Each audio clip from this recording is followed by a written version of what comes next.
오다 작가님은 원피스 이전 잠깐의 단편 만화를 연재하기도 하였으나 사실상 원피스가 오다 작가님의 첫 작품이라고 볼 수 있습니다. 오다 작가님은 젊은 나이에 원피스라는 작품으로 데뷔한 이후 세계적인 만화가가 되었으며 점프와 일본을 대표하는 만화가가 되었습니다. 그리고 원피스는 본래 이 정도로 길어질 작품은 아니었으나 여러가지 이유와 엄청난 인기 덕분에 원피스는 무려 25년 이상이나 연재 중인 장편 작품이 되었습니다. 그리고 완결까지 5년도 채 안 남았다는 언급이 있으나 최종장과 휴재를 고려한다면 최소 7년은 더 연재할 것으로 추정되기에 원피스는 대략 30년 이상이나 연재될 가능성이 높으며 오다 작가님이 20대에 원피스를 그리기 시작하여 원피스가 완결할 때 즈음에는 50대가 되며 만화가를 은퇴하게 될 가능성이 높습니다. 하지만 오다 작가님은 원피스를 완결낸 이후에는 로봇 만화를 그리고 싶다고 말하였고 오다 작가님은 유명한 로봇 만화의 팬이기에 오다 작가님이 차기작으로 로봇 만화를 그리게 될 가능성도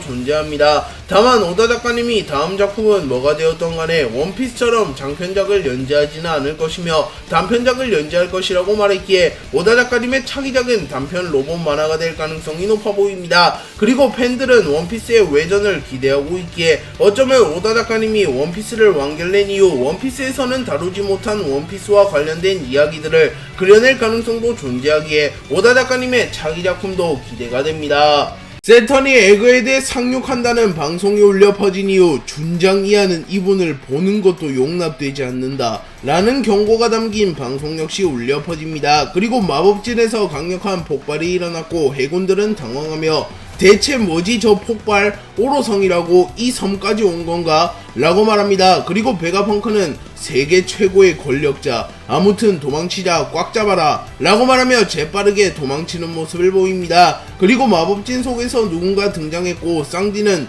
저 문양에서 누군가가 나왔어 라고 말합니다. 그리고 마법진 속에서 나타난 인물은 세턴이었고 세턴은 악마의 열매 능력을 사용하여 동물형 혹은 인수형으로 변신한 듯한 모습을 하고 있었습니다.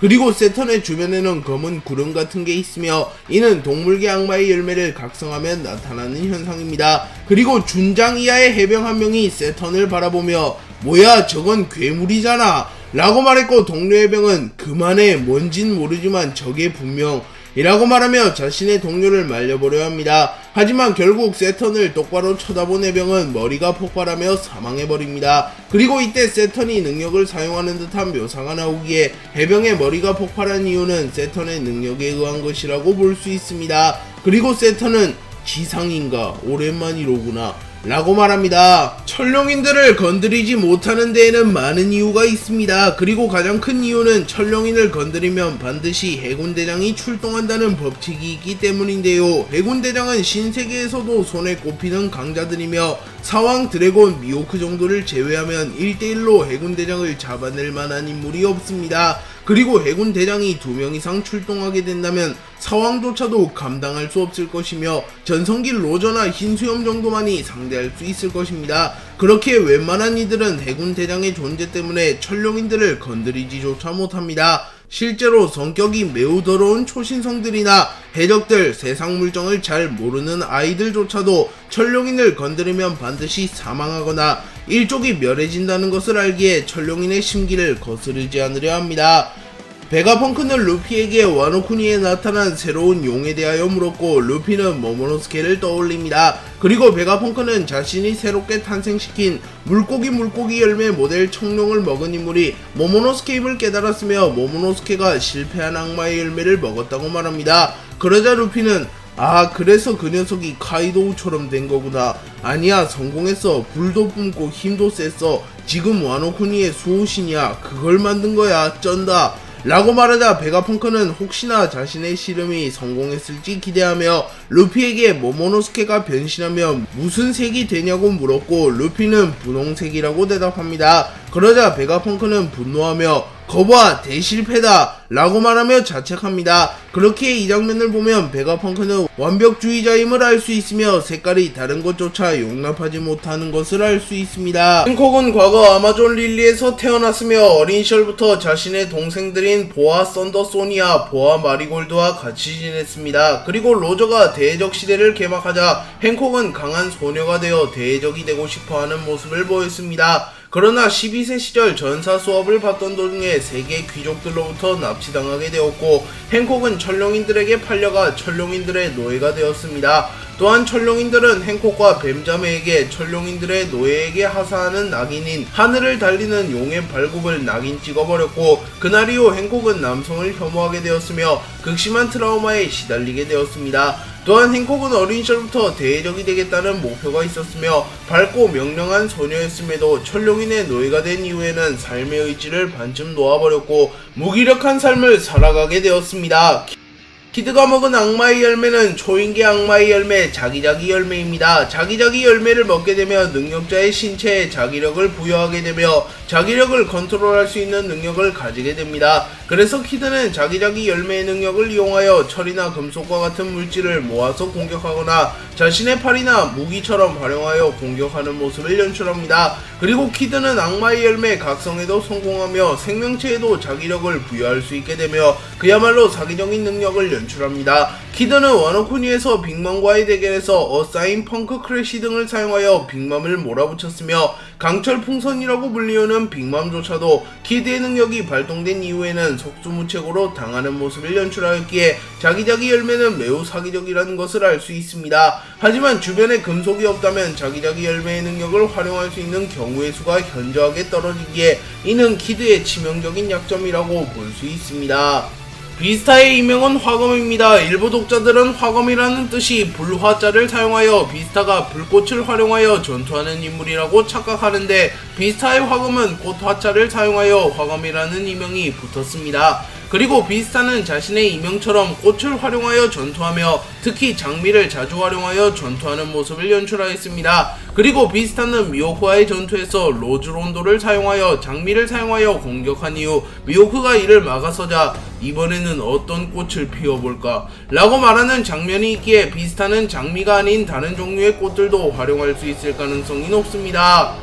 비비는 원피스 세계관에서 매우 중요한 인물이며 비비가 DL족이라는 것과 이무가 경계하는 4인 중 한 명이라는 사실이 공개된 이후에는 비비의 비중이 더욱 커져가고 있습니다. 하지만 이러한 비비도 처음에는 DL족이라는 설정은커녕 알라바스타의 공주라는 설정조차 존재하지 않았는데요. 오다 작가님은 비비를 구상한 이후 비비의 그림을 작업실에 걸어두었고 이때까지만 하더라도 비비는 알라바스타의 공주라는 설정이 없었으며 그저 루피에게 패배하고 사라질 엑스트라 악역에 불과했습니다. 하지만 오다 작가님이 스토리를 진행하며 이 타이밍에 칠무에 의하여 나라를 잃은 공주가 나오게 된다면 좋다고 판단하였고 때마침 비비의 디자인이 공주 같은 면이 있으며 머리 스타일을 선보면 공주처럼 보이기에 비비에게 알라바스타 공주라는 설정을 부여하였습니다. 그리고 현재는 비비가 원피스 세계관에서 매우 중요한 인물이 되었으며 훗날 루피에게 도움을 주며 루피와 함께 세계 정부를 부수게 될 인물로 추정되고 있습니다.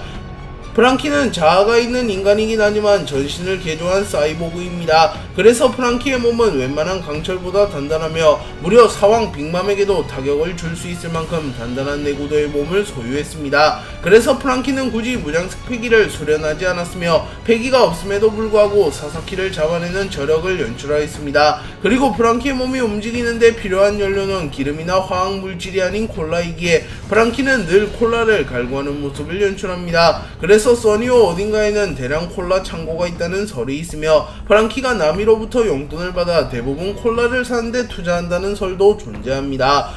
해군은 에그헤드 섬을 포위한 이후 본격적으로 공격을 준비했고 새롭게 나타난 중장들은 각 군함을 지휘하며 일제히 에그헤드 섬을 공격하기 시작합니다. 그리고 키자루는 야타의 거울을 사용하여 순식간에 에그헤드 섬으로 접근하였고 센토마루는 빗줄기를 보며 키자루가 왔다는 것을 파악하며 그렇게 나온다면 해보자고 아저씨 라고 말한 이후 키자루와의 전투를 준비합니다. 그리고 센토마루는 파시피스타 전원에게 적을 섬멸하는 명령을 내립니다. 그리고 머지않아 키자루가 나타났고 키자루는 각오하라고 센토마루 라고 말하며 강력한 발차기를 시도하였고 센토마루는 나의 가드는 세계 최고 라고 말하며 키자루의 공격을 막아섭니다. 그리고 이 대결의 여파가 루피에게도 전해졌고 루피는 본능적으로 공포를 느끼며 잠깐 엄청 강한 녀석이 오고 있어 라고 말합니다.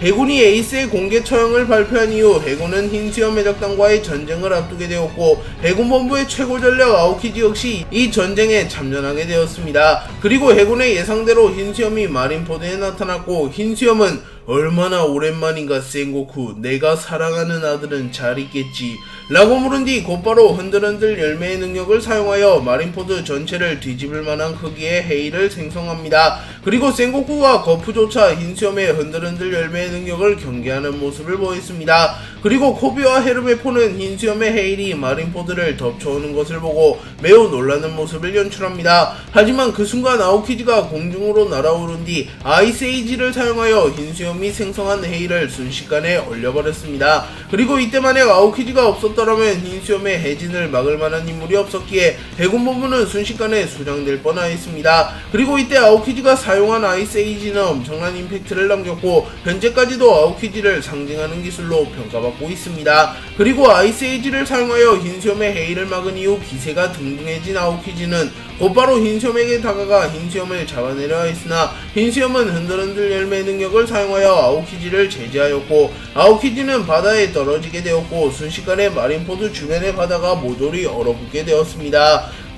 카타쿠리의 현상금은 10억 5,700만 베리입니다. 그리고 현상금이 공개된 인물들 중 가장 먼저 공개된 10억 베리가 넘는 인물이기에 등장 당시에는 많은 기대를 받았습니다. 하지만 최근에 무수히 많은 캐릭터들의 현상금이 공개되었고 카타쿠리의 현상금이 저평가되었다는 설이 제기되는데요. 카타쿠리는 상황 최고 간부들 중 이체관으로 분류되는 인물이며 실제로도 이체관들을 제외하면 카타쿠리보다 강한 상황 최고 간부가 없다는 것이 정설입니다. 하지만 카타쿠리보다 명확하게 약한 잭 로빈 등이 카타쿠리와 비슷한 수준의 현상금을 부여받았으며 카타쿠리보다 약할 가능성이 높은 퀸이 카타쿠리보다 훨씬 높은 현상금을 소유했기 때문입니다. 물론 전투력과 현상금이 반드시 비례하진 않으며 소속 집단과 위험성 등에 따라 현상금의 차이가 존재하긴 하나 그래도 카타쿠리급의 인물의 현상금이 11억도 안된다는 것은 카타쿠리의 현상금이 너무 낮게 책정되었다고 볼 수 있습니다. 다만 빅맘이 사망하게 되며 공식적으로 카타쿠리가 빅맘의 덕단에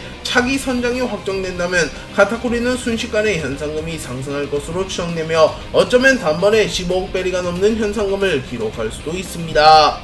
샤카가 스텔라를 찾는데 성공한 이후 곧바로 스텔라를 풀어주려 합니다. 하지만 그 순간 누군가가 나타나 샤카의 머리에 총을 쏴버렸고 샤카는 의식을 잃으며 쓰러집니다. 그리고 분노한 스텔라는 누구냐 대답해 라고 말했고 이윽고 배신자의 정체가 드러납니다. 그리고 배신자는 베가펑크의 세틀라이트 중 한 명인 요크였고 요크는 자신이 배신한 이유가 천룡인이 되기 위해서라고 말합니다. 그러자 스텔라는 분노하며 무슨 소리냐 요크, 옛날에 가지 않았느냐, 말이 좋아해, 그런 더러운 인간이 되고 싶다고 라고 말했고 요크는 우후후 샤카라면 그렇게 말했겠지, 이미 죽었지만 말이야, 진짜 귀찮다니까 말이야 다른 베가펑크들, 닥터 베가펑크는 이 세계에 한 명이면 충분해 라고 말하며 자신이 베가펑크를 배신한 이유는 유일한 베가펑크가 되어 세계정부로부터 자신의 가치를 인정받은 이후 천룡인이 되기 위함이라고 밝혔습니다. 카타쿠리는 선상에서 태어난 인물로 밝혀졌으며 정황상 빅맘이 록스해적단에 소속되었던 당시에 카타쿠리를 출산한 것으로 추정됩니다. 그리고 카타쿠리는 페로스페로 다이오쿠 5분과 지낼 때는 입을 가리지 않고 지냈으며 어린 시절부터 도넛을 매우 좋아하는 모습을 보였습니다. 그리고 카타쿠리는 빅맘의 보호를 받으며 비교적 평화로운 어린 시절을 보냈습니다. 하지만 어느 날 카타쿠리에게 당한 불량배들이 카타쿠리의 동생 브릴레에게 보복을 가하는 사건이 발생하였으며 카타쿠리는 크게 분노하는 모습을 보였습니다. 그리고 카타쿠리는 10살도 채 안되는 나이로 보였으나 홀로 수십 명의 불량배를 모조리 쓰러뜨리는 모습을 보였습니다. 또한 카타쿠리는 어린 나이에 폐양색 패기를 발현하는 모습을 보이며 역시 빅맘의 자식다운 강함을 보여주었습니다. 또한 카타쿠리는 이때 심경의 변화를 느끼게 되며 자신이 치부를 드러내지 않기로 결정하였으며 완벽한 모습만 보여주고 강력하고 압도적인 모습을 보여주며 다시는 누군가가 자신의 가족을 건드리지 못하도록 만들고자 하였습니다. 그래서 카타쿠리는 이 사건 이후로 성격이 바뀌었으며 늘 마스크로 입을 가리고 다니게 되었습니다.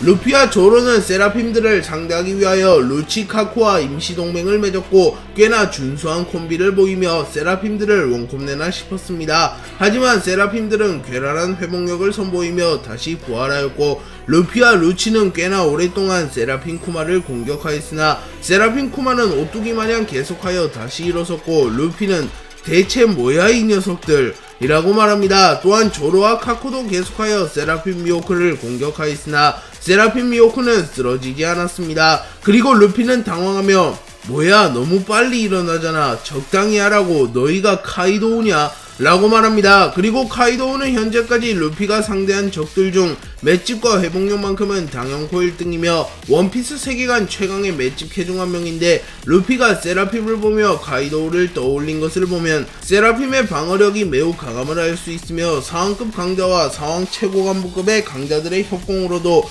손쉽게 제압할 수 없을 만큼 세라핌이 사기적인 병기라는 것을 알 수 있습니다. 레일리는 과거 집을 잃고 이스트블루에서 표류 중이었습니다. 그리고 남해배에서 휴식을 취하던 와중에 로저를 만나게 되었고 반강제로 로저의 적단에 합류하게 됩니다. 그리고 로저의 적단은 로저와 레일리를 필두로 이름을 떨치게 되었고 신세계에서도 손에 꼽히는 거물의 적단이 되었습니다. 그리고 레일리는 갓벨리 전투에 참가하며 로저 거프와 함께 록스를 꺾는 데 성공하였고 로저의 적단은 당대 최강의 적단으로 거듭하였습니다. 또한 레일리와 로저는 기록지침의 종착역인 로드스타 섬에 도달하며 마침내 전대미문의 세계 일주를 끝내나 싶었으나 로저는 직감적으로 로드스타 섬이 마지막 섬이 아님을 깨닫고 로저의 적단은 다시 한번 모험을 이어갑니다. 그리고 이미 이 시절부터 로저는 대적이라고 불리고 있었기에 레일리 역시 갓벨리 사건 이후에는 세계에서 손꼽히는 강자로 평가받고 있었을 가능성이 높아 보입니다. 사보는 레벨리 회의 도중 마리조아에 침공하였고 성공적으로 임무를 완수한 이후 루루시아 왕국 근처에서 전보벌레를 통하여 드래곤에게 연락합니다. 그리고 드래곤에게 코브라 왕을 죽인 사람은 내가 아니야 라고 말하며 자신에 대한 오해를 풉니다. 그리고 곧이어 나는 마리조아에서 존재하지 않을 줄 알았던 세계의 왕을 봤어 라고 말하며 천룡인들의 왕 이무를 봤다고 말합니다. 하지만 이무는 사보가 자신의 정체를 파악한 것을 감지했고 사보가 혁명군에게 이를 전달하고 있다는 것을 파악합니다. 그리고 이무는 곧바로 감청을 끊어라 너희들은 아무것도 들은 것이 없다 라고 말하며 자신의 정체를 파악한 이들에게 경고했고 곧바로 루루시아 왕국에 엄청난 양의 구름이 몰려옵니다. 그리고 엄청난 양의 충격파가 루루시아 왕국에 떨어졌고 순식간에 루루시아 왕국은 소멸되어 버립니다. 그리고 사보 역시 이 충돌에 휘말렸으나 다행히도 사보는 죽지는 않습니다. 그리고 이무는 루루시아 왕국은 처음부터 존재하지 않았던 것이다 라고 말하며 루루시아 왕국 자체를 역사에서 지워버렸습니다. 그리고 이무가 루루시아 왕국을 멸망시킨 이유는 아직 공개되지 않았으나 정황상 천상금을 내지 않았기 때문으로 추정되고 있습니다. 또한 이무는 최종 보스다운 포스를 보여주며 이무의 평가가 계속하여 상승하고 있습니다.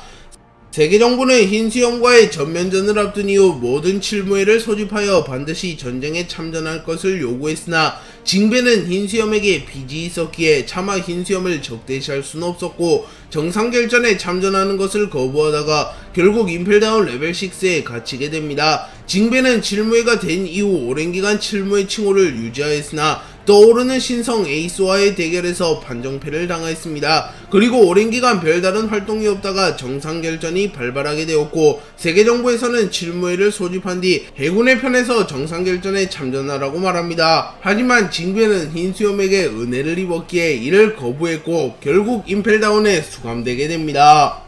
로저는 최후를 맞이하기 이전 자신의 오랜 친구였던 흰수염을 찾아가 술을 마셨고 자신이 라프텔에 도달하여 알게 된 세상의 모든 진실을 이야기해줍니다. 그리고 흰수염은 로저에게 D라는 게 도대체 뭐냐? 우리 배에도 한 명 있지 라고 말하며 D의 일족이 도대체 무엇이냐고 묻습니다. 그리고 로저는 아주 먼 얘기다 라고 말했고 그 이후의 장면은 아직 공개되지 않았습니다. 그리고 이 이야기는 아마도 과거 800년 전 있었던 어떠한 사건 조이보이 이무와 관련된 원피스 세계관 최대의 사건과 관련이 있을 것으로 추정됩니다. 그렇기에 티치 역시 역사의 한 페이지를 작성할 만한 인물임을 알 수 있습니다. 그리고 티치는 현재 흰수염 이상의 행보를 보이고 있으며 원피스 세계관 최초로 2개의 악마의 열매를 먹는 데 성공하였습니다. 또한 티치는 현 시점 루피와 함께 라프텔에 도달할 가능성이 가장 높은 인물이기도 합니다. 그리고 티치는 어쩌면 신의 천적이라고 불리우는 D의 일족답게 이모마저 흡수해버리고 루피의 최종 보스가 될 가능성이 있다고도 추정되는 인물이기에 이후 티치의 행보가 원피스 세계관에 엄청난 영향력을 행사할 것으로 추정됩니다. 거프가 하치노스 섬을 침공하며 코비를 구출하는 데는 성공했으나 결국 하치노스 섬에서 탈출하지 못하며 생사불명 상태가 되었다는 뉴스가 후샤 마을에도 퍼지게 되었고, 평소 후샤 마을을 지켜주었던 거프를 동경하던 후샤 마을의 주민들은 패닉에 빠집니다. 그리고 주민들은 거프씨가 해적섬에서 행방불명, 정말이야 죽었다고 적혀있는 건 아니지 라고 말하며 거프를 걱정하는 모습을 보입니다. 그리고 후샤 마을의 전장인 우프슬랩은 수많은 전설을 만들어 온 남자다, 걱정 따윈 필요 없어 라고 말하며 해군의 영웅인 거프가 그렇게 쉽게 당할 리가 없다고 말하며 거프에 대한 믿음을 드러냅니다. 하지만 우프슬랩 역시 불안한 건 마찬가지였는지 누군가가 웃음을 짓자 예민하게 반응을 하며 뭐가 웃기냐 라고 소리칩니다. 하지만 웃음을 지은 인물은 마키노의 아들로 매우 어린아이였기에 사실상 사리 구별이 안되는 나이였습니다. 그래서 우프슬랩은 사과를 하며 미안 너였냐 라고 말하며 마키노의 아들을 달래줍니다. 그리고 마키노는 역시 거프씨 걱정되지, 이에 최근에는 루피의 얼굴까지 기억하고 있어요 라고 말하며 우는 아이를 달래주기 위하여 루피의 사진을 보여줍니다. 그리고 마키노의 아들은 루피의 사진을 보며 기뻐하는 모습을 보입니다. 그리고 마키노의 아들이 샹크스의 친자식일 가능성이 높기에 이 아이 역시 훗날 활약을 할 가능성이 있으며 어쩌면 원피스의 후속작의 주인공이 될 가능성도 존재하는 인물입니다. 그리고 다단에게도 거프의 실종 소식이 전해졌고, 가바는 평소에는 거프를 무서워했으나 그래도 거프와 유대가 깊었기에 거프도 루피도 뭐라고 있는 거야 라고 말하며 눈물을 흘립니다.